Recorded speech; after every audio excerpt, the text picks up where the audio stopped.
Hello, viewers. Welcome back to a lovely, fantastic episode of Two Maesters. Live long and prosper. That's right, nerds. We're here. It's time for some Star Trek. It's been a long time coming, and I gotta admit, It has been. Yeah, it has been, hasn't it? I know you've been waiting for this for a long time, haven't you? I've got to admit, I started Two Maesters. Did not give a crap about Star Trek, honestly.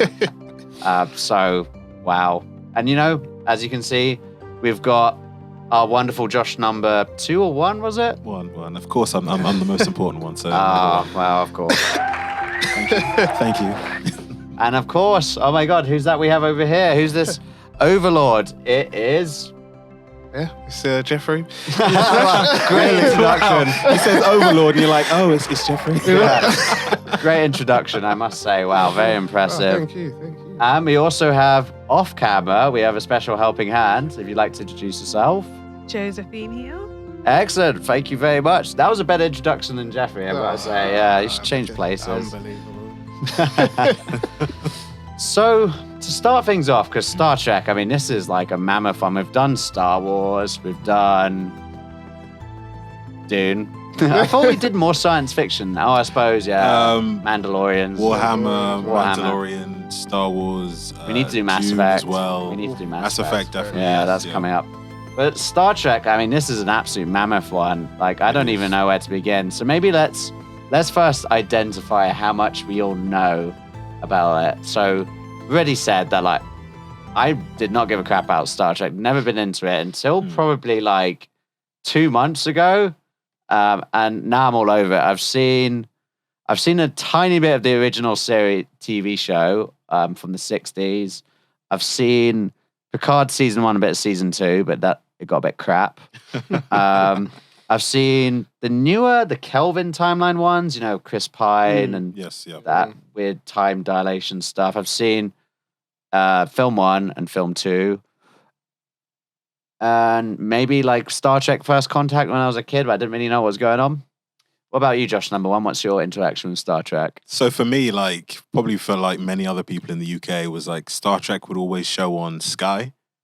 And like you would then be like flicking through the channels, like looking for stuff to watch. So for international audience, originally there was just like 6 channels on television, well 5, then they brought on Sky, and then feel like a lot of your American shows, because Sky would also show like Buffy as well, Angel as well. Oh God, yeah. Those days, those born in the 90s would know those 2 shows. Charmed as well, don't forget Charmed. Yeah, and Charmed as well. And like, so I'd watch like, when I was watching like maybe like football or watching stuff during the day, I'd flick to Sky and see Star Trek.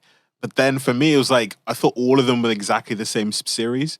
But then looking back on it, some of them was like Next Generation. Some of them was like Deep Space Nine as well. Yeah. And I think I didn't really get into it until you had like the films with Chris Pine that was done by like J.J. Abrams did. I've watched I've watched all 3 films. I kind of watched. I actually haven't seen the 3rd one. Okay. What's it called again? That's a good question, because I think 2 was Star Trek Into Darkness. Yeah, that's definitely yeah.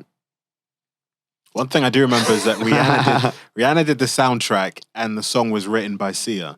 Really? Yeah. For Star Trek? For the third one. Yeah. I would never have taken Rihanna for a Star Trek fan. Yeah, Star Trek Beyond. Yeah. That's it. Good. We're really on point today, guys. On point. Yeah, so that got me into the whole Star Trek universe. I then started like watching some of the Deep Space Nine stuff. But then when Picard came on, like myself and my older sister Jessie, we then started watching Picard. And she really likes the first 2 seasons, but prefers the first. But I agree with you, like all the places they could have taken season 2 based off the first season, you're like, what are we doing here? Yeah. And I feel like they just want to basically finish Q's like storyline and give him a nice sunset in having a completion of him, and then move on to something else. But then like with Picard season 3, which is out, which I haven't started watching, they said it's the last Picard season. No. So, yeah. So then I'm like, people have been saying like it's really, really good. So I'm just hoping to catch up on that. Yeah, me too. We'll see if I can bear stomach through the rest of season 2. So, speaking of stomaching through things, I'm being really mean to Jeffrey today. No, it's all right. So, what do you know of the Star Trek universe? What have you seen? So like Joshua and I guess everyone said, my first introduction was the sort of 3 Chris Pine films. So I've seen the first 2. I never fully like watched the second one, the third one, but I know what happened in it. But yeah, I'd say I wouldn't say I got into, but like so on Amazon Prime, there's Star Trek Lower Decks. Oh yeah, is that the one in the animations? Yeah, the animation one. And so I watched it because one of the actresses in that was in it was on Netflix. It only got 2 seasons, which was a bit of a shame. But it's called Space Force, and it was all about like Space Force. yeah, it's all about like what it would look like. Yeah, it was funny. I definitely would recommend. But she's one of the main characters in Star Trek Lower Decks. So when I saw that it was coming out, I was like, let me check it out. I really like it. It's got like 3 seasons. Is it a comedy? Yeah, it's funny because like it just makes fun of all the stuff that Star Trek does. So like, I might give that a watch actually. yeah, definitely recommend. Because like all the characters, so like a lot of the characters that are in actual Star Trek are referenced. So like Picard's referenced. I don't know, like like you said, like timeline wise, like where it is. I think the original voice actor for Q, he's actually in it. He comes in. Nice. Sort of make fun of him because they're just like, we don't have time for your like You're your bull crap. Yeah. Damn it, Q. And yeah, they just make fun of like because I guess the whole premise for anyone who's sort of like interested is they're counted as like a lower class ship. So the idea is ships like Picard's ship in the original series and like Kirk's ship, you know, the main character that Chris Pine was playing, their ships are like the ones that are like, you know, top of the top. Like everyone's like, you know, they're exploring the universe, finding out all this stuff. You know, they're actual researchers. And their ships, which are lower ships, they're like, if there's a job that no one wants to do, you give it to them because you're kind of like, I can't be bothered to deal with this. So yeah, so literally that's their job. That feels like my job on this podcast, to be honest. No one wants to do what I'm doing. No one wants to do it. I know, it's just tragic, really. But yeah, it is. So to me, I really like it because it does like make pokes at Star Trek. It makes fun of the fact of like, you know, like why do people do all these logs? They're just like, they act like actual captains read it. Even I don't think they directly make reference to it, but there was this post that I saw on Instagram, and they were just like, "Oh, it was like a Reddit thread about Star Trek," and they were just like, "Oh, I really just think that all the people at I don't know what they're called, the Starfleet, that's what their name is. So all the people at Starfleet, when they read like Captain Kirk's like and Picard's like logs on like what they got up to as captains, they're just like, these guys are just chatting the most rubbish because they're just like, everyone else is just, you know, exploring the universe. You know, they might get to like a small conflict. That's really it. These guys are like, oh yeah, we went on this adventure and then time travel Captain's log. Exactly. Yes, And it's like all these crazy stuff. And they were just like, okay, clearly these guys just want an extra bit of funding. Next time the budget reports come through. So the person was making a joke that they're just lying about that. But yeah, I'd say Lower Decks in the films is like the most. I've seen like bits of Discovery, I've seen bits of Picard. But yeah, Star Trek Lower Decks for me is really good. Because even if you're not a Star Trek fan or like a big Star Trek fan, you can still really enjoy like the whole thing. Yeah, I guess if it's a comedy, it's more accessible, isn't it? And in a way, it's kind of like self-aware comedy. So like for people who are like me, are just kind of new to the Star Trek universe, I probably would appreciate it. So I'll give that a watch.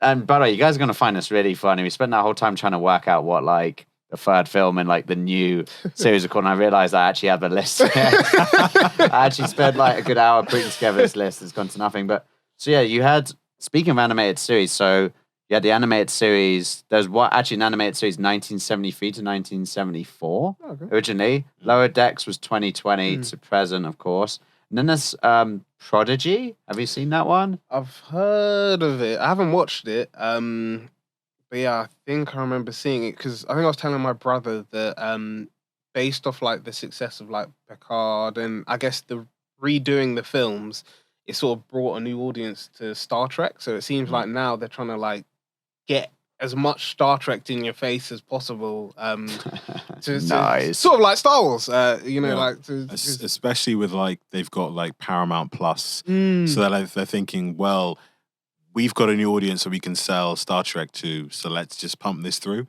Right, I think, they like, got all the Star Trek movies on Paramount Plus as I well. think they do. Some on Netflix at the moment. maybe they will transfer them in the future, or it could be like similar deals that because Paramount Plus might not have it in this country, but they might have it in America. Ah, right. Like, for example, for a long time, like Brooklyn Nine-Nine wasn't on Netflix in America, but it's on Netflix in the UK.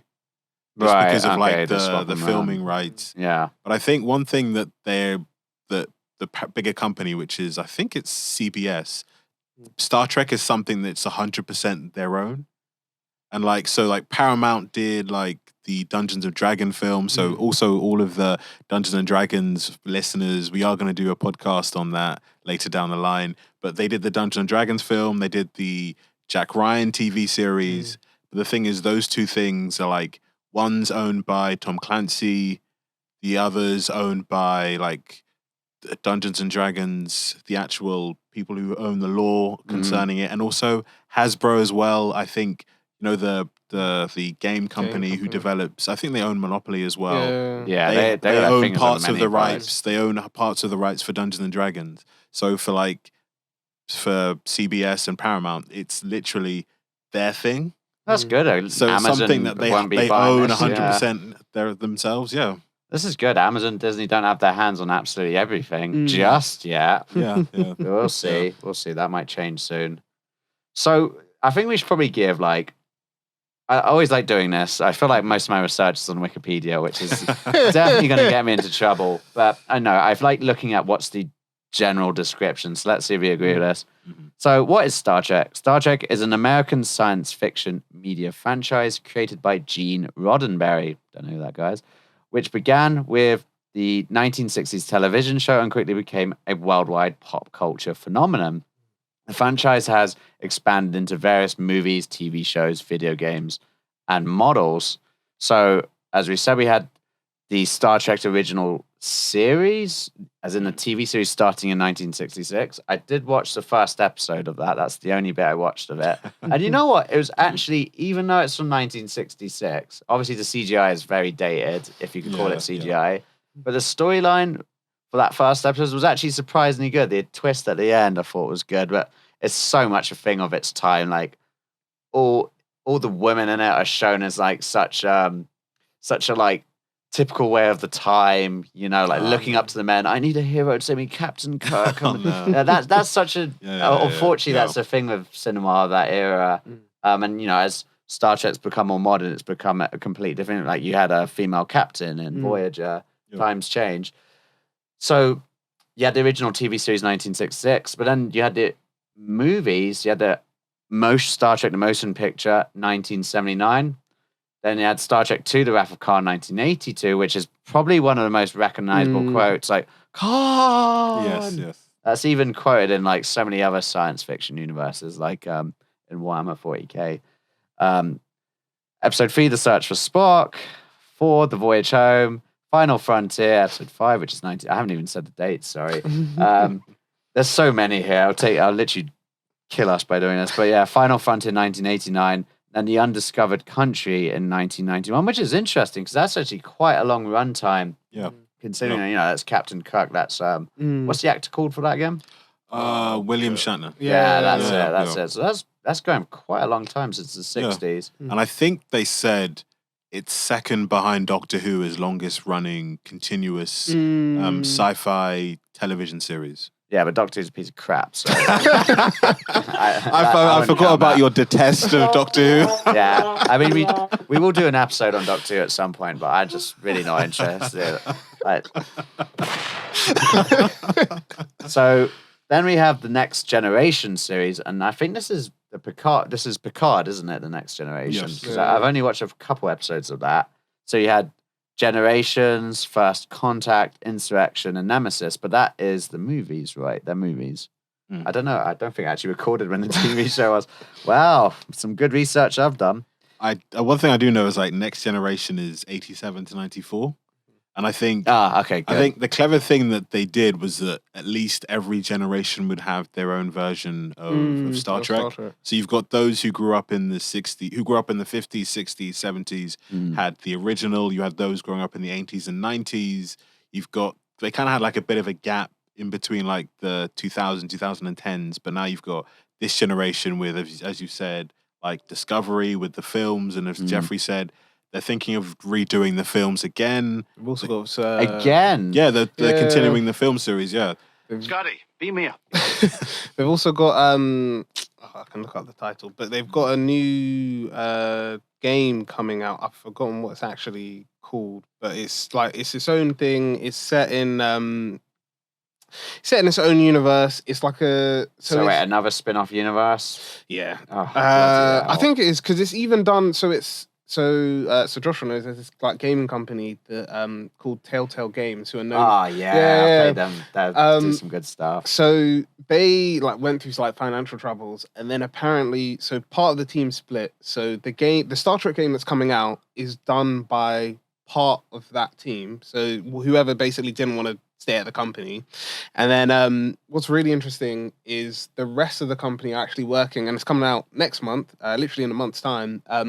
The Amazon TV show, I don't know if it's Amazon, but it's on there. It's on Amazon. The Expanse, which is that's another episode we need to do. Because they're doing one on the Expanse, and it's actually like set. I believe it's supposed to be considered like canon to the TV show. But yeah, they're doing a Star Trek one. It's supposed to come out, I think, at some point this year. But it's supposed to be like very Telltale based. You're going to be in charge of your ship. You're going to have to manage like everything that's going on. Nice, and you get to say, Live long and prosper. that's perfect. Like all the Uber nerds would be so on that game. And the Telltale series are really good. They Like are. playing the Left 4 Dead ones, the Borderlands one, which is just like playing a comedy. It's so funny. Very excited. The one that was annoying was the one for Game of Thrones about House Forrester. I only played the demo for it, but that was interesting. What was annoying about it? I think the annoying thing was that one, you couldn't prevent the characters from dying. So like there was no, like as Jeffrey said, good ending, and because it ended on a cliffhanger, and they're like, well, we're not doing a season 2. So literally, you've invested all this time, made all these decisions, and thinking that okay, this person's in this situation now.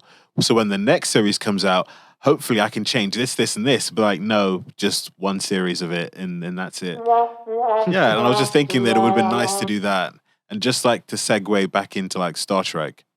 Like I read an article and they were saying like everyone talking about like the Star Wars universe, the DC universe, the Marvel universe, even people talking about, this will probably anger you, the Doctor Who universe with Torchwood. And I even told Jeffrey about I think there was like a school one as well. They had a spin-off about a class.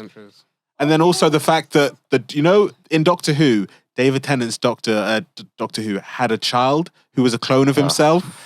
And they were supposed to have done a TV show about her, but I think BBC were like, well, that's a stretch too far. let's just stop her there. Yeah, I mean, it was a stretch too far when they just kept making crap TV. Yeah. Like, but the fact that they have like such a huge universe, and like if you think even like 30 years ago, they had like 4 distinct universes which are separate from each other. And they don't get the praise for doing it. Like everyone's like, oh my days, look at this Marvel universe that's so expanded. But then Star Trek are like, we've had that for years. Yeah, exactly. And that's a big theme of Star Trek. And just talking about the separate universes, the 3 recent movies of Star Trek, Into Darkness and Beyond, they're part of the Kelvin timeline. So this is where things get a bit interesting because it's not a reboot. It's actually exists within the same universe as the original series Star Trek, because you actually have the actual Spock played by, was it Leonard Nimoy? Yes. Wow. And he's actually in it along with the new Spock. And I thought that was actually kind of a cool way of making a reboot, but that also exists within the same universe. Yeah, and I think the reason why things change is that was it Red Mercury? It was that he set off these set of Romulans were trying to attack him, and I forgot what the villain was called. But then he set off... Was it Nero or something? Nero, yeah. He set off a Red Mercury bomb that exploded, took out his fleet and his planet, and he then escaped. But then, unfortunately, Nero's ship follows him into the time warp space that he's developed because he set off the Red Mercury. So then Leonard Nimoy's character comes and arrives just before, like, everything starts off in the first film. Yeah. And then it's Nero who then kills Captain Kirk's family, dad, and his yeah. dad is being played by Chris Hemsworth. Yeah. I did not. I didn't know Yeah. either because I was surprised because people like how many people in Marvel have been in Star Trek, and I was like, well, you've got the guy who's in the Boys, who's a doctor, who's in he plays the the guy who the doctor. Mother's he's talking Milk? about he's No, talking the- about the Doctor in Star Trek. Oh, plays Billy the Butcher. Doctor. yeah, he is. he plays the You're Doctor right, in Star he is, Trek, he is, yeah. and also in like Marvel, he plays Idris the Executioner. Idris Elba as Yeah, well. the execution. Idris Elba's in it as well, and then they were like Liam Hemsworth, Chris Hemsworth, and I was like, when? And they're like, yeah, his father is Chris Hemsworth. I'm like, oh my days! And then also you've got Zoe Saldana as Yeah, well. she's in it. as well. Oh, yeah. And then of course, you've also got what's his name, Benedict Cumberbatch as well. He's in it as well. So Oh my they're saying God, like there's so how many many Marvel people people. like cross over into Marvel from like the Star Trek. And I think the biggest one is Lord of the Rings. What? Like crossover actors? 'Cause Yeah, you've- because Carl Urban. Yeah. Yeah. He's in it. You've also got the guy who plays the elf in The Hobbit. Legolas. So you know the king of the Wood Elves, the king of the Wood Elves in The Hobbit. I mean, The Hobbit. I was half watching Another it. It was franchise so garbage. that Morgan dislikes. So this is digressing, but trying to get back. He is also in. He plays Ronan the Executioner. Yeah. No, Ronan the Accuser in the Guardian of the Galaxy film. Right. Okay. Yeah. Then you also Right, have the actor who plays Gandalf. So Ian McKellen. yeah. He plays Magneto. Nice. Well, you've got who else? Wait, but Ian McKellen's in Star Trek. Oh no, he's just saying that. No, Lord of the Rings. Lord of the Rings. has What? the That most- cross over the Marvel Yeah. stuff. Yeah. Because then you've also got Galadriel who plays Hela, so she crosses over as well. The elf from the elf. Oh yeah, the from elf Hobbit, from the Hobbit who that falls in love with the dwarf. Cheerio, yeah. She's the wasp. Plays the Wasp in Marvel as well. I guess when you're used to just looking at a green screen as an actor, you're experiencing like a very CGI'd universe. Yes, It doesn't yeah. matter where you Yeah, act. yeah. It's like you're just wearing a costume, you're just staring at a green screen. Like I guess that's how Martin, they keep getting also recruited. Martin Freeman as well. Martin Freeman as well. God, wow, I need to change career. What am I doing Just here? one last person. Wait, he's in Black Panther, the bad guy in the first film. Oh yeah, she means, Gollum. what is Andy Andy Serkis. Serkis. Yeah, he plays Claw and also Gollum, and then also recently passed away. Ray Stevenson. He plays a dwarf, and he's also plays like one of Thor's companions. He does. You're right, Yeah. actually, and he's also coming up in Ashoka Yeah. as well. I'm very Yeah. excited for that. So sorry for the digress. It's just, but it's just the amount of stuff you see online, like with trivia stuff. It's just, as Morgan has said, the amount of people probably like, oh well, a green screen's a green screen. So Anyway, bringing it back to Star Trek, you might think we're talking about Marvel on this show, but we're just talking about Star Trek. Anyway, moving swiftly on. So we also haven't mentioned Star Trek Discovery, which is from 2017 to the present. Now, this is a weird one. I was put off watching this because my brother said it was crap, but you should always have your own opinion. What is Star Trek Discovery about? Well, how's it different? Because it's in a different timeline, isn't it? yeah. So it's like set decades before the original series, and I think I've watched like the first 4 or 5 episodes. So it's around like the crew called the Discovery, and like what we're watching is like I always mix up the races. So it is. Don't worry, we're going to get onto that very shortly. It is. I think the Klingon, isn't it? They're the main bad guys. Are the main bad guys? because she's the main character is half human, half Romulan. Yeah, there we go. Nice. I'd say elf. But yeah, come on, let's face it. The Klingons and the Vulcans are just space elves. Yeah. Why is One's it every... high elves and dark elves. Just as simple, Yeah. simply as that. Exactly, just basically a bit of element of fantasy. But we'll go into the species and factions very shortly. But it is set before the original series, Yes. right? Okay, that's interesting. And is it kind of like the Kelvin timeline in that it's within the same... I don't know, because the concept of time, you said it's like, you phrased it really well, that it's like, it's in the same universe, but on a different plane or something. Like, there's a way you can describe it, but Yeah. I'm not one of the time traveling bunch. Mental health is really important to us at Pick Up the Mic, and we love to share resources that can support your mental health. And that's why we are so glad to have today's sponsor. Thank you to BetterHelp for sponsoring this video. BetterHelp is the world's largest therapy service, and it's 100% online. With BetterHelp, you can tap into a network of over 30,000 licensed and experienced therapists who can help you with a wide range of issues. To get you started, you just answer a few questions about your needs and preferences in therapy. That way, BetterHelp can match you with the right therapist from their network. Then you can talk to your therapist however you feel comfortable, whether it's via text, chat, phone, or video call. You can message your therapist at any time and schedule live appointments when it's convenient for you.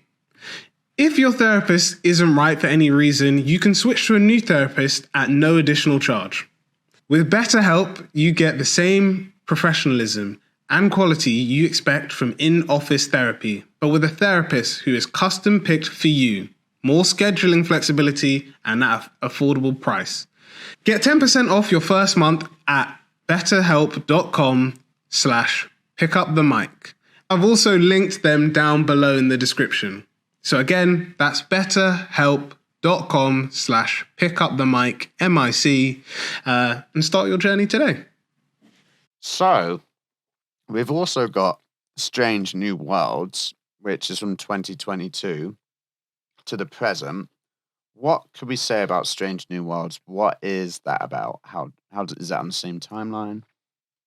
I think it's like before Captain Kirk, so it's kind of like in the realms of when the same time around of like Discovery. So I think that's the main point they want to focus on is like, if we're going to bring the films back, then maybe we stave off anything during the Captain Kirk period, because then like one of the issues that my brother's been telling me about is that with like having for DC having multiple characters who are the same person, so then fans then say I prefer this one to that.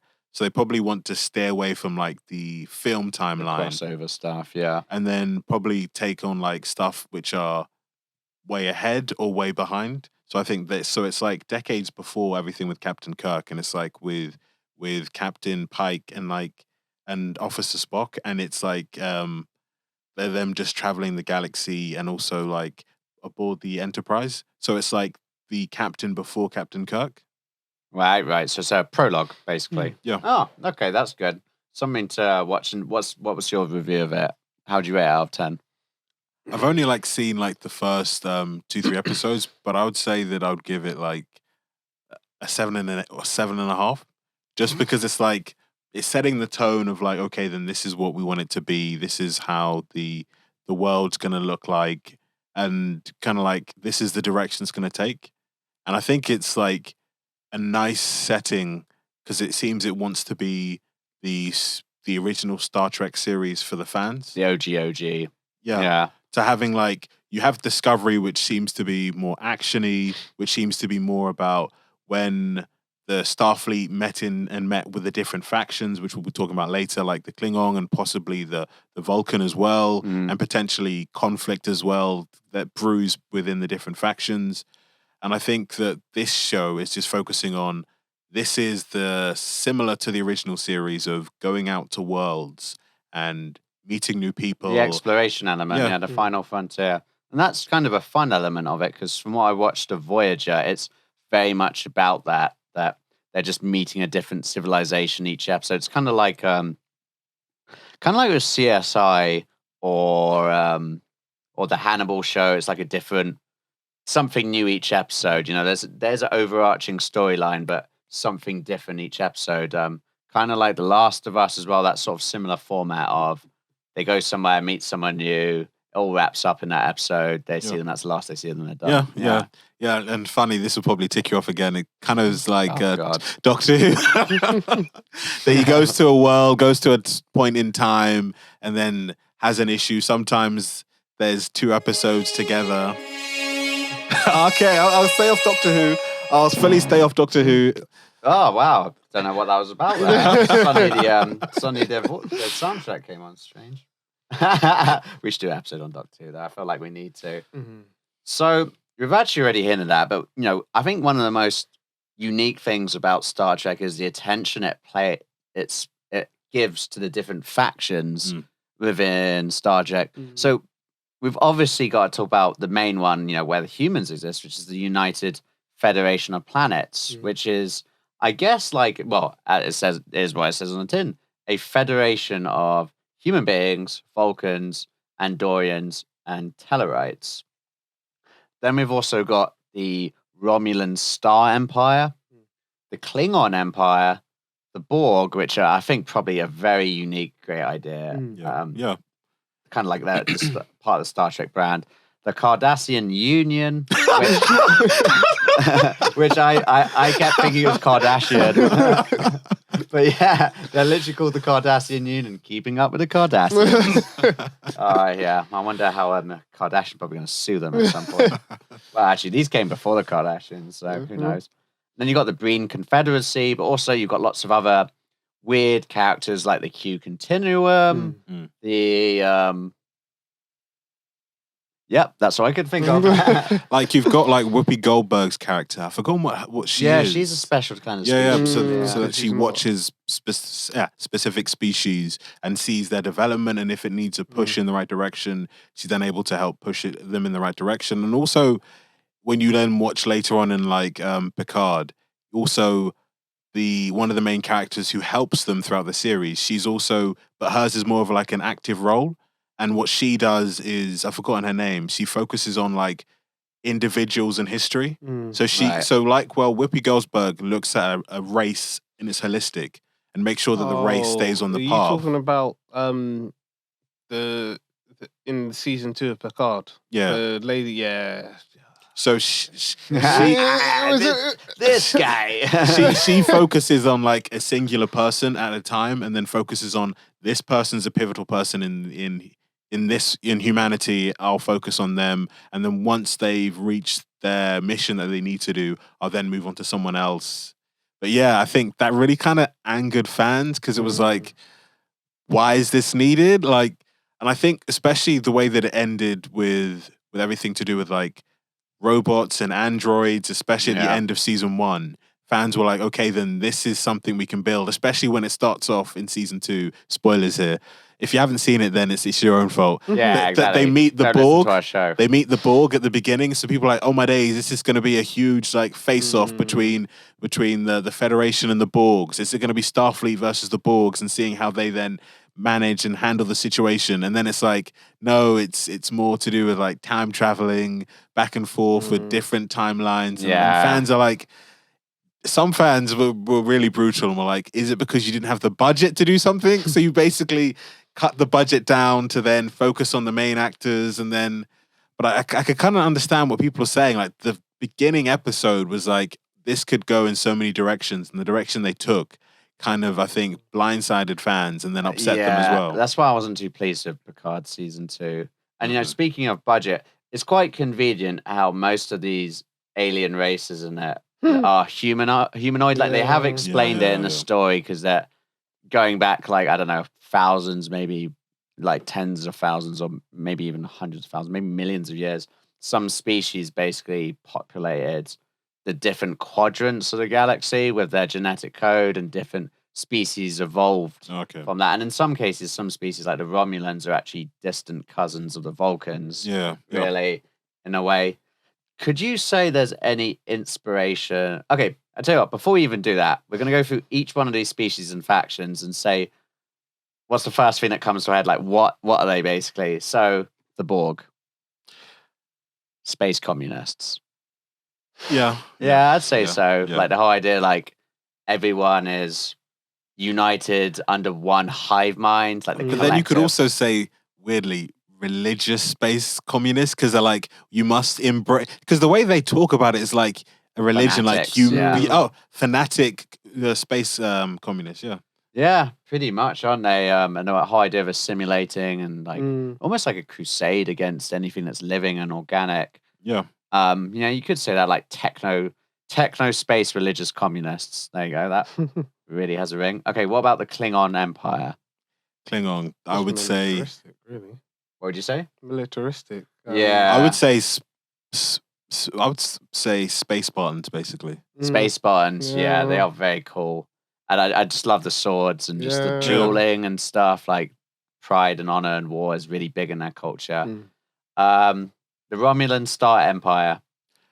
Romulans, I would. I think say, the hints in the name. Really, isn't it? yeah, Romanized dark elves. Yeah, pretty much on it. Space Romans, yeah. The way And they act. funnily enough, it's weird because someone said that the Romulans and the Vulcans are basically like some people said like the Greeks and the Romans. Mm. And Yeah. like on the Greeks, it's like the Athenians and also focusing on like the philosophy Yeah. and all of that stuff. And then the Romans is more on like focusing on militarily strong and then also expanding their empire as they try and increase.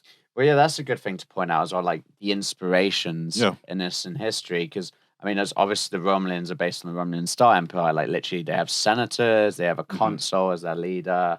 But then I see the Greek side of things with the Vulcans because they have that philosophy. What's that philosophy they developed that basically that caused the split between them and eventually what became the Romulans?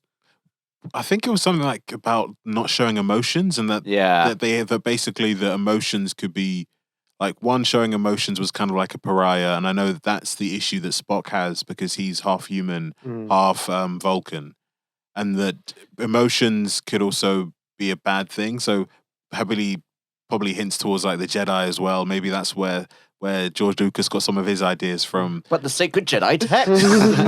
But yeah, I don't know, and it's definitely a bad like metaphor for real life as well. Don't lock yourself up. Don't hide your emotions. Be like the Romulans. Be space fascists instead. I will say though that I think it's generally unrealistic how many half Vulcans, half humans there are in Star Trek. Why? What do you think? I don't know, man. I just feel like, especially because like I was like, I think it's the way that they portray them. So like Joshua said about like they're neutral. They don't really like, especially when you see them interact with other races. They just see themselves as quite high. So they don't necessarily, interact with others. Yeah. So to me, I just always find it a bit interesting. Vulcans act like high elves, especially Exactly. Gotta stick up their arse. Yeah. like the ones not so like you kind of see it in Lord of the Rings, like you see it in like Warhammer, like fantasy realm. You see it at times in other like fantasy universes where the elves are like, well, we're more advanced than you, and we've gone past those base emotions, and I think that's what they kind of like saying, like, oh, we don't go into our emotions because that's our base self. It's all about intellect. Whilst humans are like, oh, I want to blow stuff up.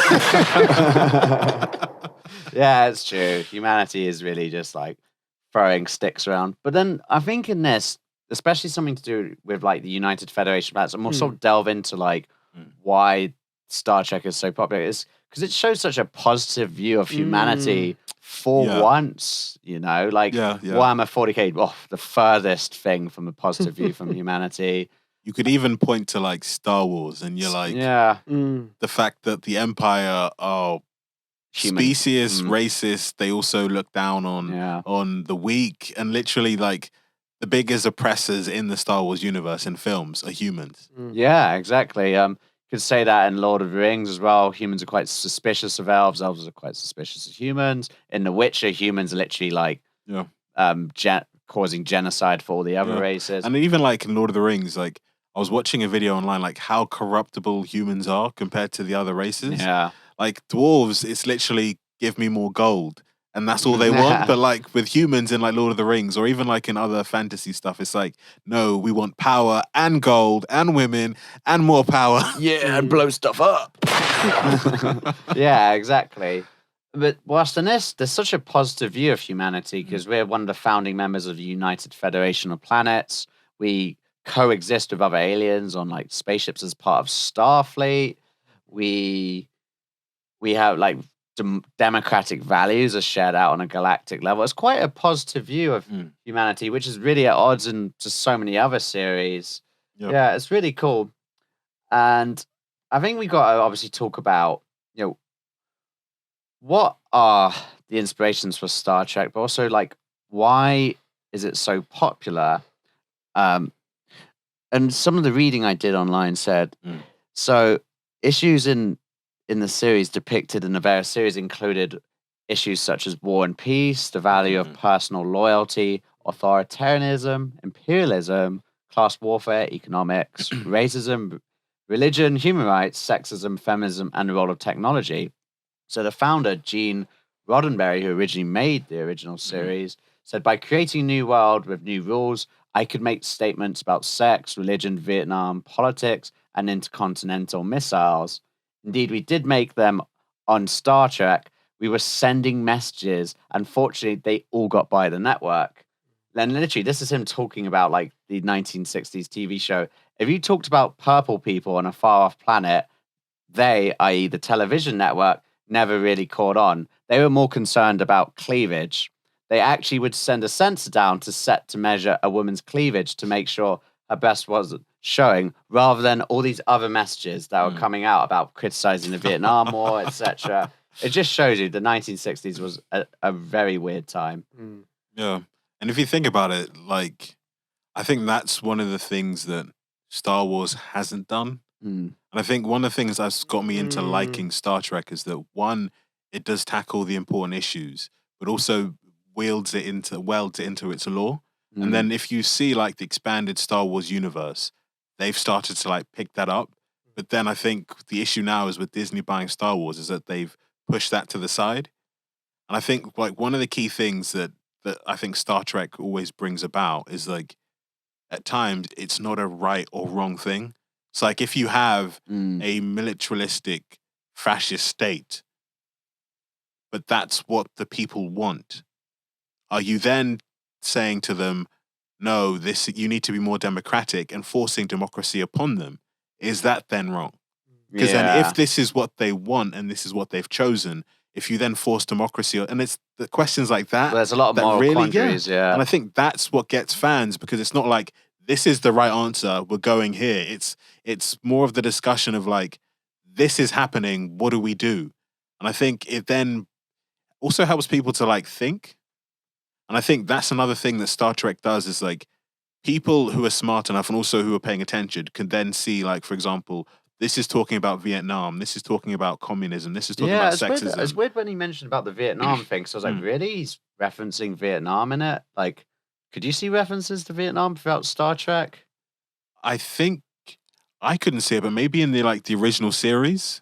Yeah, maybe And that's a it very could be- different sort of TV show, yeah. And I think like I think one of the avenues that I do love about like TV, especially like because my sister she really loves CSI, is that when it picks stuff that's happening now that no one wants to talk about, but if we put it on a show, maybe we can get society to talk about it. And that's what you were saying, and that's what Star Trek did. And I think also the fact that I've forgotten what her name is, Zoe Saldana's character on Star Trek, especially at that point in time, was What, in the original pivotal. series? Yeah, and also the fact they also had someone who was Asian. They also had someone who I believe was from a Soviet country. All three of them and on Benjamin set. Sisko and Deep Space Nine as well, like the first actual like non-white captain on a ship in a TV series. Yeah, and I think the fact that they brought that into context and the fact that they were unafraid to do so. Like how many TV shows would have been like, well, if we're having a woman, it can't be a black woman. It needs to be a blonde woman who's white and then basically isn't major a part of the storyline. Yeah. And I think that's one of the things that they've said that Star Trek did was that it pushes boundaries. It pushed boundaries, It explores it goes to the final frontier of human really society and space, yes. Yeah, exactly. So you could even say, the first ever interracial kiss on TV, well, at least recorded, was between Captain Kirk and Lieutenant Uhura in 1968. Now, that's 1968. That is definitely a very progressive move for that time. Yeah. So, Star Trek really was pushing the boundaries. Maybe that was a big appeal of it.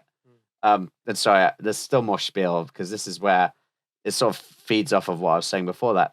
Essentially, Gene Roddenberry, he wanted Star Trek to show what humanity might develop into if it would learn from the lessons of the past, most specifically by ending violence. An extreme example is the alien species known as the Vulcans, who had a violent past but learned to control their emotions. Roddenberry also gave Star Trek an anti-war message and depicted a united federation of planets as an ideal, optimistic version of the United Nations. Okay. Yeah. So you can really see Yeah. that come through. It's quite Yeah. like fascinating. Yeah, and I think like to his point, when you think about sci-fi and you think of like sci-fi or fantasy with humans, you never really think of like them in a positive light. Yeah, because we know our nature. We too well, know, don't and I we? think the thing what he wanted is like this is what we should be, and like how can we then progress towards that? And I think that's a really key message. And I think you need both sides of it. So you need the side of if we're not careful, this is what we could be. It's like, for example, you've got with 40K, and you've got with like stuff that's happening within like The Witcher, and also the stuff that's being shown in like the Game of Thrones universe, showing the darker side of humanity and saying that this is what we could be. But then Star Trek being able to say that, yes, but if we improve, this is our potential is going into the future. Yeah, exactly. Yeah. And you look at, so in the lore, like humanity fights like a third world war in like, I don't know, somewhere in like the 21st century. Hopefully nowhere near this time. Moving swiftly on. Let's not talk about that too soon. But yeah, essentially mankind overcomes that infighting when it discovers spaceflight. And I think really that's what's got to happen in real life to us. Aliens need to come. They need to be an enemy. That's that will unite mankind. That's one of the facts that I found, which is weird, that during the height of the Soviet Union, the Cold War, that both America and the Soviet Union signed an accord. I think this was after the missile crisis, or potentially before, to say that if an alien intervention interceded, that the United States and the Soviet Union would then join together and then gather the rest of the nations within the Earth to then fight back. Oh, really? Okay. Yeah, I was just surprised. Like, so wait, you really want to kill each other? You hate each other so bad, but you both have the sense to realize if there's a bigger threat, we must stop and then just work like World together. War II, to be honest. The Nazis. literally. Yeah, I suppose it's interesting. We should do an episode on X-Files, actually. That reminds me. I would love to do an episode on X-Files. I wish I had the theme song for it as well. There are also loads of like films where like the aliens are looking down on Earth, like these people are insane. Yeah. What are they doing? And they're like, Exactly. well, clearly they need to be ruled because they can't do it themselves. But that's the same thing. Yeah, that we're happens- harvested for resources. Yeah. That's the same thing that happens with Mass Effect, because The First Contact the First War. Contact Wars was literally that the Asari, the Turians, what were the other? You know the Oh my days! The geeky frog, ones. the Geeky the ones, amphibious yeah. ones, the froggy ones. Solarians. Solarians, Solarians, yes. so they were just like Solariacs. they were just like the so when they first got in contact with humans, they didn't want humans especially to even join their council sort of federation, because they were just like, humans are just violent. Violence. Exactly. It's gonna literally like what Joshua said, they literally had a war called the First Contact War, because as soon as they met the other group of aliens, they fought. And What a great way to make a first impression. Exactly. That's human culture. Fun- That's yeah, it one is, thing it we've is, done it is. so well And historically. like, there's a But huge. the Superman movie, like Superman saves them, and they're like, okay, you need to be content. yeah, Man of Steel. Yeah. Like the Thanks. signs Yeah. outside the courtroom. Go back home. Yeah. Illegal alien. You illegal immigrant. I'm like, wow. But Superman's just like Scotty, beam me up. just flies off in his spaceship. Yeah, it's true, because there's a lot of theories like, why haven't aliens contacted humans, or why has it not publicly happened? I mean, I don't want to go off on a big conspiracy theory tangent, but I'm almost certain aliens have been in. There's been a lot of cover-ups by the government. We should probably edit that out. Before but they edit us out. it could also be, yeah, exactly. But why haven't aliens publicly landed on Earth and like introduced themselves to us? Because maybe they've had a look at like literally what's going on. Like, there's been 2 world wars fought in the past, like 100 years. Humanity's definitely not making a good example. And if they want to say hello to us, they're probably afraid that we'd probably shoot at them first, which is probably going to happen, like what happened in Mass Effect. Yeah. And also, maybe we're just not worth it because we're still warring amongst ourselves. We haven't quite got to a stage where we're focused on our pursuit into space. Unfortunately, the only time we do pursue going into space is when there's competition. Yeah, trying to show off. Nations trying to show off with each. And then that's even like with the recent satellites and missions that North Korea and China are doing is literally whatever the United States can do, whatever Russia can do, we can also do. Well, yeah, hopefully there'll be another Cold War, there kind of is already, between China and the USA, which means that will launch them back into space, and we might finally discover aliens. Funny enough, which is funny, I was watching an episode, Neil deGrasse Tyson was basically on a podcast, and he was basically saying that the space race is starting to gather up speed again because the NASA was basically like, how do we get government funding? And they were like, well, we got government funding before because the Soviets were developing a space race. Okay, then. Why don't we keep telling the government that China's going to space and they're going back to the moon? So then American government's like, we're going back to the moon by 2035. Yeah, it's happening. We're going back to the moon, people. Right into the show. Me and Josh are giving out free tickets to Mars. That's sponsored by Virgin and Tesla. yeah. We're making that money. Oh yeah. Oh, I wish I had any money to go to space. Actually, funny enough, as we're talking, because we can't talk about Star Trek without talking about the cosmos and our dreams. There was I think it was a couple years ago, maybe just before lockdown, they were taking applications for people to go to Mars and stuff. Yeah. Would you guys would you guys do it? Would you? No, really? Why? What puts you off going into space? I think what puts me off is just listening to, like, just reading up on, like, some of the people who tested stuff for the Soviet Union and for the United States in their preparation to go to space. Like, the first man who went to space? Yuri Gagarin. Was it Yuri Gagarin? I believe so. Yeah. Did you know that on a later mission, he died? Yeah, just testing the planes. Yeah, and because stuff, they hadn't done it. They hadn't actually tied the bolts on properly, so the plane broke up.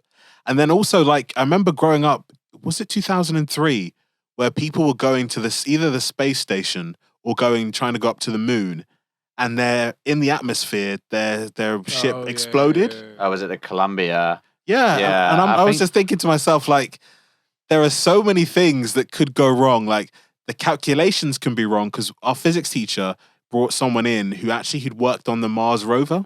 Oh wow, that's crazy. Not that one, the one that failed because the Americans used imperial units and the British used metric units. So as soon as it landed on Mars, it just broke into bits.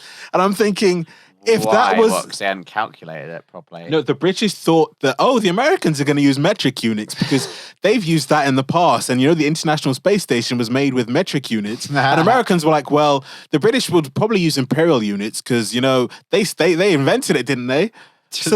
And then imagine if that's your spaceship and you're thinking to yourself, wait, what? They both worked on it. This is why aliens won't come to us. If dumb crap like this happens. Well done, humanity. And the thing is, I think it costs like $6 billion of taxpayers' money. So people were like, what?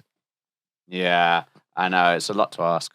So what do you guys think is the scariest thing about space, other than space communist, religious, fanatic, techno things? I'm going to have to say two for me. I think one is just the size. Like, I understand. They said that the universe is set up that it's constantly expanding. Mm-hmm. But then my brain can't understand the fact that they basically said there isn't an edge to the universe because we keep on thinking like distance as in 2D, as in like from here to there. But then it's also like as a globe. So like they basically said the best thing to do is to think the universe, a fly being on a huge globe. It will constantly try and get to the edge, but will just keep going round and round and round, trying to get to the edge. Me out. And then I think that's the thing for me is like, space is so huge, like literally the size of it, that even scientists have said that when Andromeda and the Milky Way collide as they are moving in space, because galaxies have collided with each other in the past, that no planets will hit into each other. And like the nearest miss, I think they said would potentially be maybe like 50 or 60 light years. Really? And and they were like, because space is so large, you can have literally two galaxies collide and nothing hit each other. It's kind of scary. I see the size of it because also when something if there's a galactic catastrophe, like if an asteroid is coming, like in that movie that came out over lockdown, I can't remember what it was called. Greenland, the one with Gerard Butler. Don't Look Up.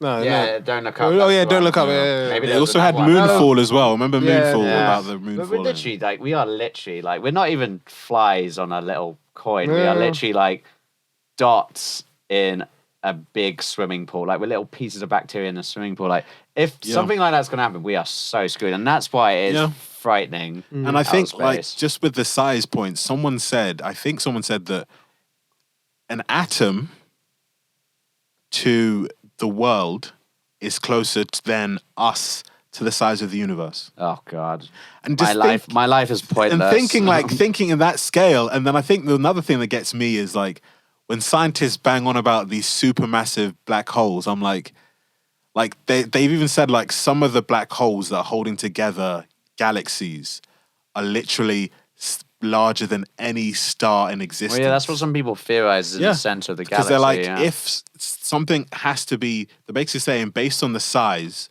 of what's there, because they've basically taken images of like what galaxies and mapped them.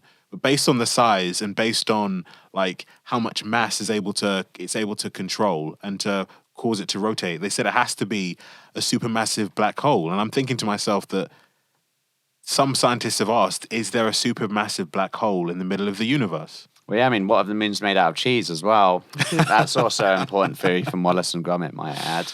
What do you guys think is the scare? Maybe Jeffy? What do you think's the scariest thing about space? I'd say, to say two things. I think one, like Joshua said, like the vastness, because there's a game coming out called Starfield, which has, I've heard mixed reviews about that. Yeah. We'll delve into that later. But yeah, the fact that like even they were saying like, oh, so the game itself is gonna have like over 1,000 planets, but only 10% of those are actually gonna have like any form of life on it. Does that reflect? I guess that's reflective of the reality. Reality. So I think the vastness of space is crazy. I think as well. So I'll say three things. I think the second thing is to do with more like I guess like how quiet space is, because kind of like what people say is obviously like everyone's like there's no sound in a vacuum, but I think no one on Earth can truly comprehend like how silent space must be, and I'm just like that's terrifying. That is terrifying. Yeah. Like the only thing you're hearing is literally just your breath in the suit. And and just like to me, that's just like to just be. What's the saying from Alien? In space, no one can hear you scream. So me, I think that's definitely another one. And then I think finally, linking it back to like Star Trek and stuff, is I think it was like what I was telling Joshua. They're like with Star Trek, Star Wars, anywhere like you can do like fast speed travel to different galaxies.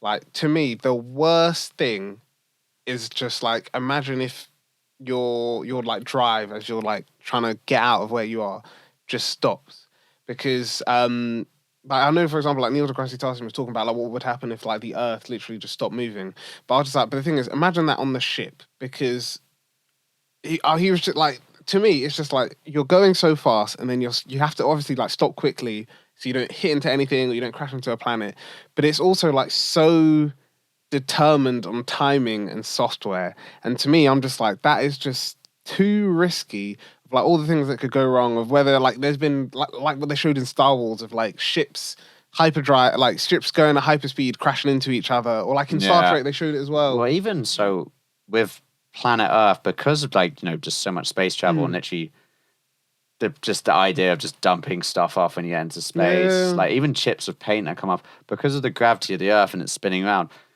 it might not seem like it's going really fast, but it's going so incredibly fast. Even like literally a shard of paintwork going at that speed would literally punch straight through a ship if it didn't have a special kind of protective barrier around it, which a lot of them do. To Jeffrey's point, that's why they've said like traveling to Mars is hard, because at least with the moon, they can plot the moon's orbit around Earth, so they can literally fly onto it. But the fact that Mars is traveling around the sun, so literally you need to get the timing perfect when you leave Earth. Yeah, so you're not going to travel past the sun. So that you don't actually miss the planet of Mars. And then I think another thing, people are like, how can you really miss Mars? It's a huge planet, but the fact, the space in between, it's like, if you're throwing, I think Neil deGrasse Tyson said, or another scientist said, like trying to get to Mars from Earth is like, for example, you're in a football pitch, and like you're standing at one goal, and the other goal's over there. You have a tennis ball. There's a football in the other goal, and you're in the other goal about 90 meters away, and you throw a tennis ball trying to hit that ball in the goal. Jeez. Yeah, like not gonna happen. And he said, like, and he said, like, going to Mars is a lot more than that. And the fact that you can miss it, and I think the space in between is just immense. I mean, I'm just bad at throwing stuff, so I probably wouldn't be able to hit that goal even if it was right in front of me. Josephine, what would you say terrifies you most out of space? No gravity. I think Really? that's I mean, people said it was a bad film, but was it the one with George Clooney? Yeah, I think it was, Sandra Bullock. Yeah, Yeah, it was yeah. Gravity. I think I'm pretty Yeah, sure it was called Gravity. Yeah, it was Gravity.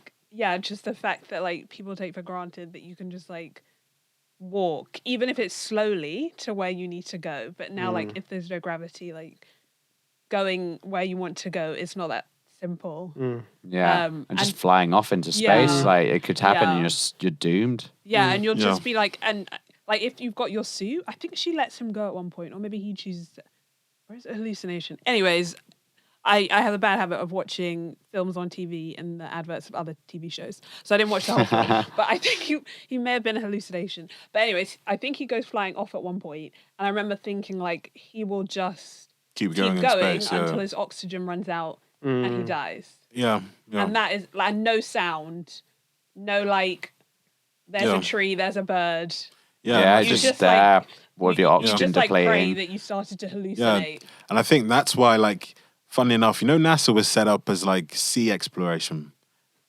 That's originally how they were set up. Really? Okay. Yeah, and I think that's why they say also like the closest thing on Earth you can get to space is like deep sea diving, because one, you have like the pressure, two, you also the oxygen, and also feeling weightlessness as well. Yeah. Oh, on that, I think the darkness too. Yeah, and the darkness. Like, Yeah. just like no gravity, the silence, and it being dark. And I think, Just being alone with your thoughts for more than like 2 minutes outside a cow. and I think linking to what Joshua was saying, because someone said we know more about space than we do the deepest parts. Of The Mariana ocean. Trench. Yeah. Which to me is insane. Yeah, or like Yeah. more people have been to Everest than have been down to the lowest depths on our planet.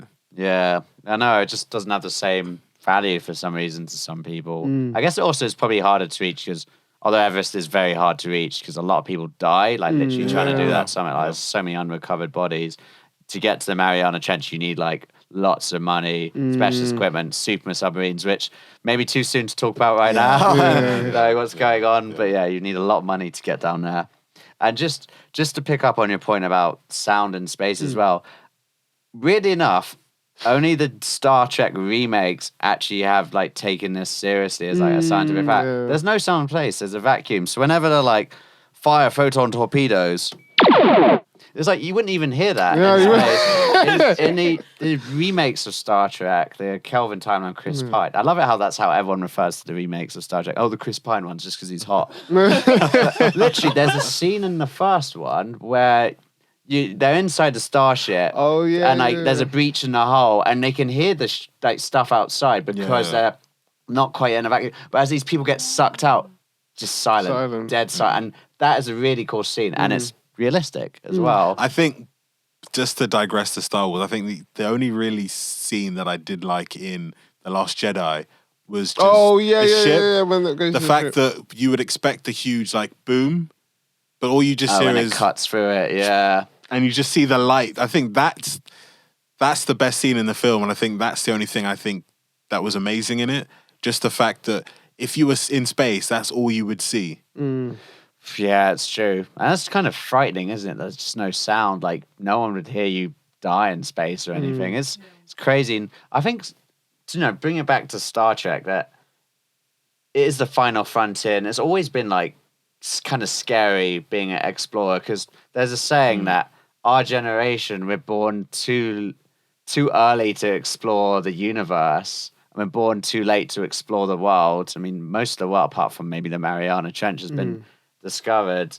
You know, it is a crazy, scary thing to be an explorer. Like thinking back of the days when people were just discovering the world as like the diseases people would come across. There's sometimes hostile relations with new civilizations, or sometimes you're the bad guy. You're the one who's being the hostile civilization. And like even a point on that, there is an island I think in the Indian Ocean that people haven't gone back to. I was reading about this earlier. And they've kept people away. The Sentinel Island. Sentinel Island. So what they believed was that pirates in the Indian Ocean went to there, basically raped, pillaged, murdered, and spread disease. So anyone who goes to that island literally gets killed. And literally some people have been saying, like, should we intervene? And then literally I think, I don't know what the closest country is, but they've basically said, no, this is basically a no-go area. And I think the weird thing for me about planet Earth is that there is so much stuff we haven't investigated. Like, someone was saying, like, in the Amazon, because of the amount of the native people of South America that died when the Portuguese and Spanish arrived, there's large swaths of the Amazon which have been reclaimed. So there's actually civilizations that were built up in the Amazon, that's built up in other rainforests that have actually been reclaimed by the actual forest because people weren't living there. And like the amount of times they say like tribes that they come in contact with. I think the big one was mentioned in, you know, when BBC did the whole documentary about humanity, that you had this tribe of people in the Amazon who'd never seen anyone but themselves, and then met a logger who was working as a part of like a logging Brazilian company. And I think that's just become less popular because like even they've said there's thousands of islands on the world that no one's stepped foot on. But that people just don't want to explore them. Yeah, because it's like, that's been there, done that. That was 2 centuries ago. Now it's space. And to your point, like everything's pointing us towards space, but we just don't have the technology to take us that far. Yeah. Well, I guess maybe when there's oil discovered on these islands, suddenly mankind will be interested again as resources dwindle. Okay, so we're born too late to explore space, we're born too early to explore space. We're born too late to explore the planet. What do you think our generation has going for it? What are we exploring? AI and virtual reality. I think that's what we're going to explore. The communication age. Like, the planet Earth is more connected nowadays than it's ever been with technology, social media. But yeah, you're right. AI as well. Yeah. And that's how far people will go, because I guess like people have access to the internet. Like, money is difficult, but like people have access to things they didn't before. So like people are doing all sorts of like cosmetic procedures that were never possible before. Like people are taking supplements to live like longer. And it's all like trial basis because no one's done it before. But yeah, to see like how far we can push human body. Exactly. Like, we're on a frontier. It's like, and that kind of reminds me of like Deus Ex when they start to then bring in bionics and like, well, when are we going to get to the stage where people like forget plastic surgery? Let me get something like Cyberpunk or something like Deus Ex and have like bionics, and let me have like my mobile phone attached to my head and have constant. I think that's one of the things that they said the future will have in the next century is that you will be 100% plugged in online to the internet no matter where you are. Nice. And whether it'll be through your glasses or through contact lenses or potentially something into a person's brain, which will be very. They've even said that that potentially Elon Musk did a joked about that. Or something. I was just doing a fake news story. Yeah, I know, and it's interesting because you see that a lot in Star Trek. For example, one of the characters in it is blind, but he's got that special kind of technology that allows him to see. You've got AI and androids that basically can run medical bays even just by themselves. I can't remember the name of the doctor in The Next Generation. And then the whole idea of AI, like Picard is going to that classic science fiction trope of like AI, is it our friend, is it our enemy? And there's people who are afraid of it and people who are for it. But like today, people are scared to death by ChatGPT and what that's doing to people. Yeah, and like a recent article was like, unfortunately, you've got university students and prospective students going into university thinking, do I need to take this course, or will in 20 years will I be replaced by AI? Yeah, that's true. Everyone should just work in AI. And I think like people were saying it's similar to the start of the Industrial Revolution, where people who would make like textiles, like you would have like the people who would be called like the artisans and merchants, who then got replaced because everything was being mass produced. So if you wanted a carpet that was handmade, which would have been awesome, a factory down the road can do 50 of them in the space it takes you to do one. Now you can buy that same unique gift on Amazon. Yeah, and it's like an AI basically potentially in the future. Why writers, which is the issue you have with, which is a part of the writers' strike, which I've explained to you. Yeah, exactly. That it's the money due to streaming, and it's also the fact that some of these studios would be like, especially the ones that have loads of money, why don't we try an AI and see what they can come up with? And imagine 20 years away, they'll be like, well, this is our server, this is our AI software, so we don't have to pay anyone for this. We can just run it over and over and over and give us simulations, then show it to fans, see if they like it, and then if they like it, we can then pump that show. And I'm just thinking, eesh, like the creative writing and the creative industry. Where's the humanity? Yeah, I think once they work out, maybe not for entertainment, but like for the things related to people's safety, once they work out like insurance and where blame will lie, because I think that's why it's a bit tricky. Because like if you've got a car that drives by itself, but there's a person behind it, like who's responsible for the accident, like the car or the person? Like once they figure that out, I think like things will just like get bigger and bigger. Because that links to what Amazon, again, it seems like Amazon want to dive into the whole AI discussion. They've got a TV show called Upload, which looks into sort of like what you were talking about, like AI and like the future and stuff. So without going into like loads of details, the main character dies because he was... God, spoilers. Yeah, no, spoilers. Without going into main details. No, to be honest, like, if you watch the whole TV series. if you know the show, you know what I'm talking about. Fair enough. So in it, he dies and he was driving a driverless car. But a lot of people said it raised an interesting discussion because in the thing, he was telling the car, like, slow, like, I want control of the car. And, like, the whole reason why is it, like, why that happened and things like that. But yeah, I think even, like, I mean, it was a joke that someone made. But someone was just, like, even, like, like what Josh was saying about, like, people, and, like, I guess what we're talking here about, like, what companies and games and TV shows are trying to make you think is, like, he was saying, this person was saying on, like, Instagram that Amazon clearly like I'm not I don't know if superpowers really do exist and superheroes just can't be bothered, but they were saying that Jeff Bezos must know that there's like a Superman like character out there, because they just said the way that he depicts like so the fact that Amazon own the rights to do you have the Boys TV show and have Invincible, and they both have, you know, this superpowered person who's like supposed to be this like really great American superhero, but then actually turns out to be like the worst living person possible and like commits all the atrocities. Someone was just like, Jeff Bezos is just living his Lex Luthor life. Yeah, he is very Lex Luthor looking. It was just like, oh yeah.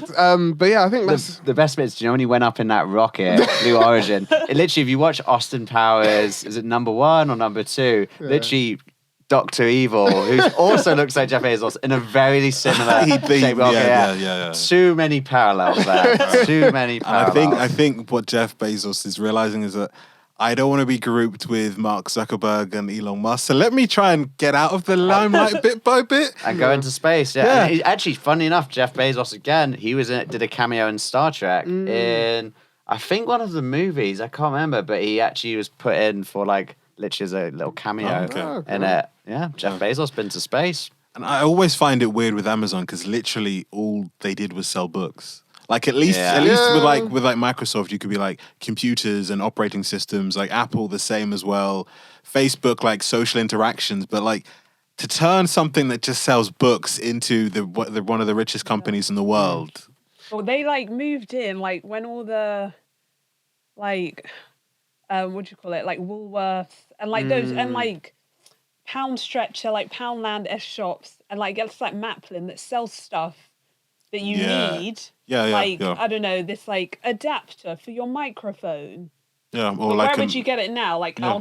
Argos don't sell it. Amazon have it. Like this bead or this piece of string. Like all of them shut down. And the interesting thing with that is, like, even if you read how he set up Amazon, like, it was just selling used books, yeah. used books yeah. in his local Used. neighborhood. Yeah. So he would basically like Hence- start hence off as the his own name. books, but then he would get you would pay him to deliver a book to within his neighborhood. You would give him the book, and literally like Amazon, you'd buy it and then Deliver the book. he would do it himself. He'd do it himself, yeah. And then it just built it up from there, and then he set up in different places. But yeah, like Joshua said, the fact that Amazon started off by just selling books, and then used being like books, now yeah. its own like media house, and they've got and having their own like Star Trek TV shows as well. The one thing I will say, I guess, to sort of end it on Amazon was just if I can find the picture, I'll include it in the video. But there's like a chart that shows how Amazon are in every like field. So they were just like, you've got Amazon Prime for like shopping, you've got Amazon Prime Video for entertainment, you've got Amazon own Twitch, so they've got gaming, and also their own and games. they also own own Audible as well. Audible as well. They've got Amazon Music for music They've got distribution. AWS for Technically, like they were in Star Trek. as Technically, well. they were in Star Trek. For cameo, yeah. So literally, Amazon, I guess, have sort of got fingers in. Well, yeah, they do.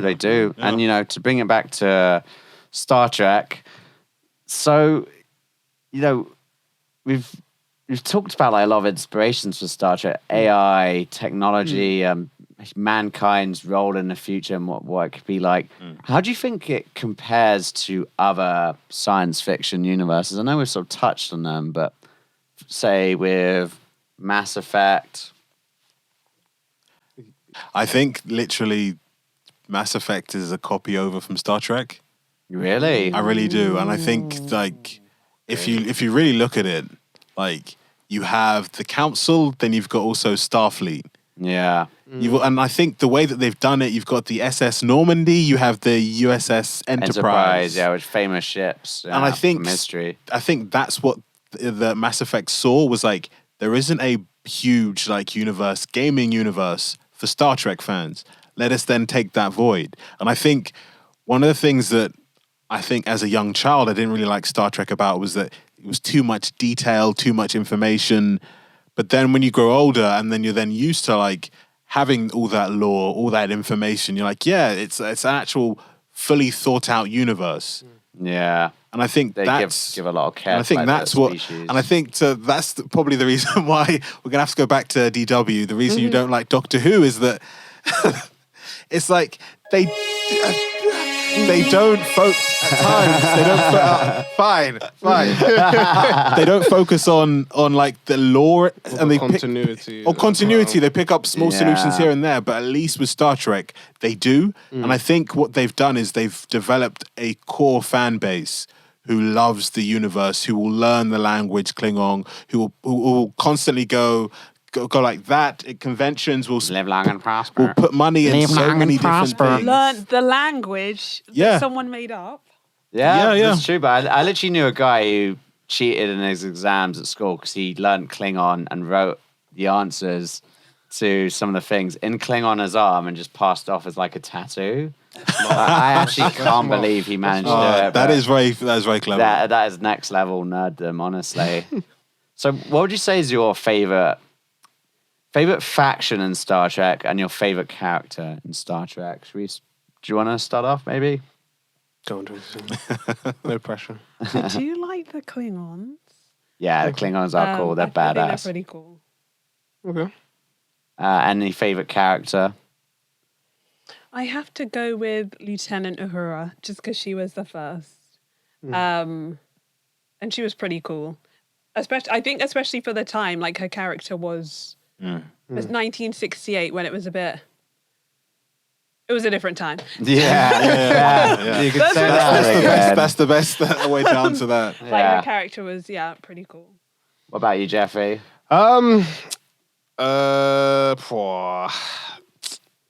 It's tough, because I think I think my thing, so yeah, like I said with Lower Decks, I think my thing that I really like about it is it makes all of the races like pretty fun. So like even the Klingon, like you get to see like how funny their like I guess militaristic side to them can be.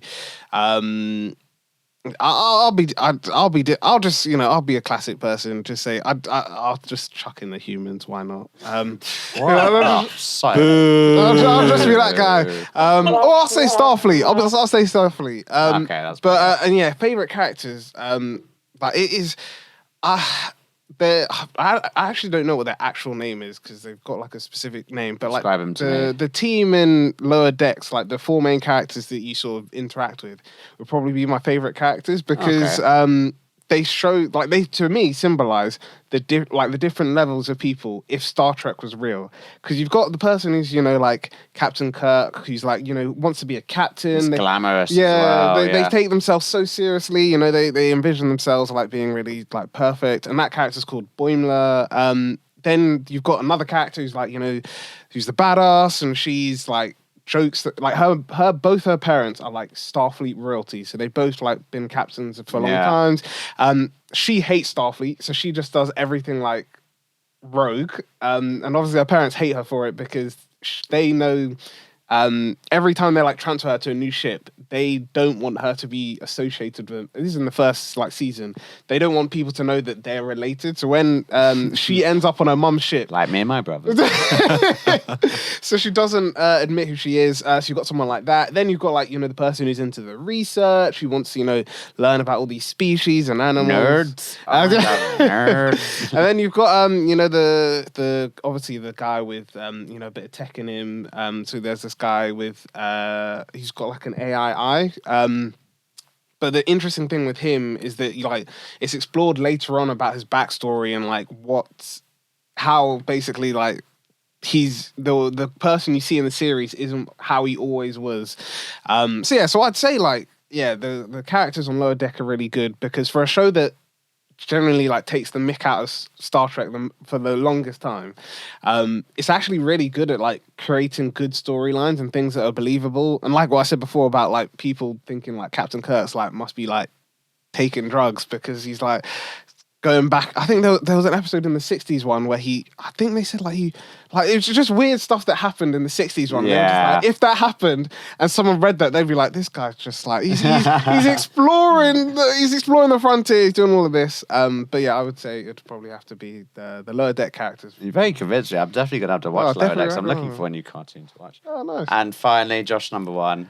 I would say my favorite faction would be the Romulans. I think also watching in like Picard that you do have like a group of assassin sisters. It's like a sisterhood of assassins within the Romulans. Space assassin nuns. And then I think also like I kind of like. Well, I'm a really big fan of like the Roman Empire and anything to do with the Romans, and I think that having that futuristic in the future is also pretty cool to have. Yeah. And I also like the split between the Vulcans and the Romulans as well. And like the constant interactions with them.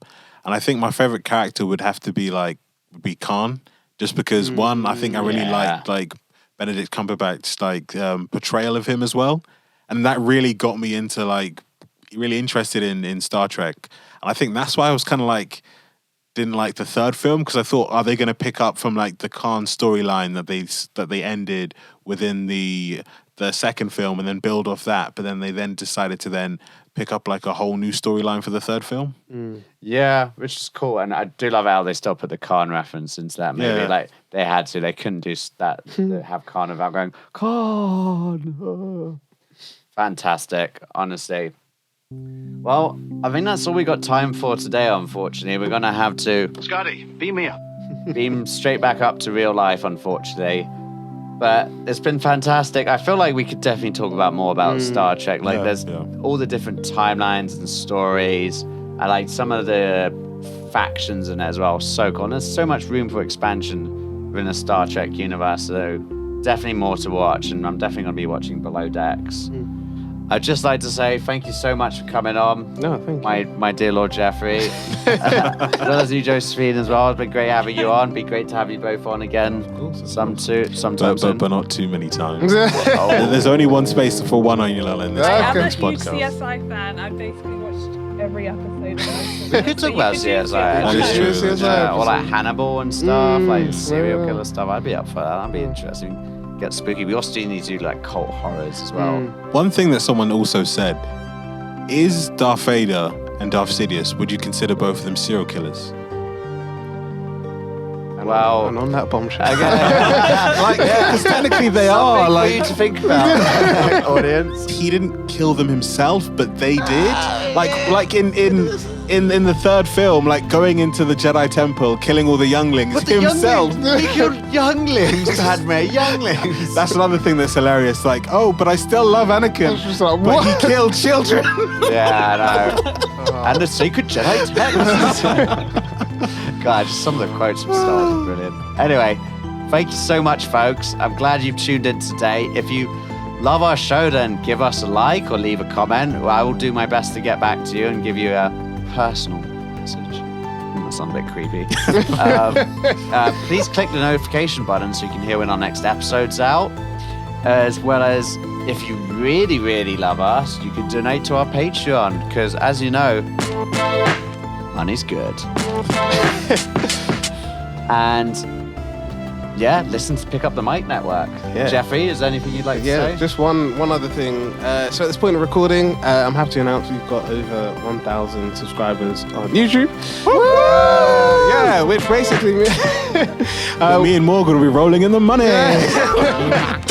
but yeah, what that means is so we now also have a YouTube membership as well. So if you feel more comfortable with YouTube, you might not necessarily know what Patreon is.